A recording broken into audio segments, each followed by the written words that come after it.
আমরা সেই প্রজন্ম যারা হাসিনার গুলির সামনে দাঁড়াতে আমরা ভয় পাই নাই। অতএব কারো ভাঙ্গা ডিমে আমাদের কিছু যায় আসে না। বরং এই ঘটনার মধ্য দিয়ে আবারও প্রমাণিত হয়েছে যে আওয়ামী লীগ একটি সন্ত্রাসী সংগঠন। আওয়ামী লীগ যে জন্মগতভাবে এবং প্রকৃতিগতভাবে সন্ত্রাসী সংগঠন, তারা সন্ত্রাস করবে।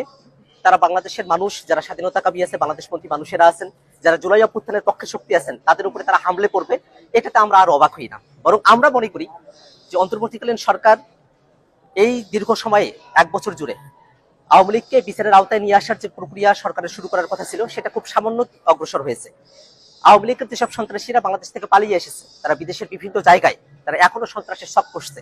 আমরা অন্তর্বর্তীকালীন সরকারের কাছে আহ্বান রাখবো, যারা দেশে এবং দেশের বাইরে আওয়ামী লীগ এবং তাদের দোসররা সন্ত্রাসের শক করছে, তাদেরকে অতি দ্রুত বাংলাদেশে ফিরিয়ে নিয়ে গিয়ে তাদেরকে বিচারের আওতায় নিয়ে আসা হবে। এবং আমরা একটা কথা বারবার স্পষ্ট করে বলি, আজকে আমরা যখন নিউ ইয়র্কে এয়ারপোর্টে আমরা নেমেছি, আমরা দেখেছি আওয়ামী লীগের সন্ত্রাসীরা তারা যখন হুঙ্কার দিয়ে আসছিল, তারা যখন নানা অশ্রাব্য গালিগালাজ করছিল।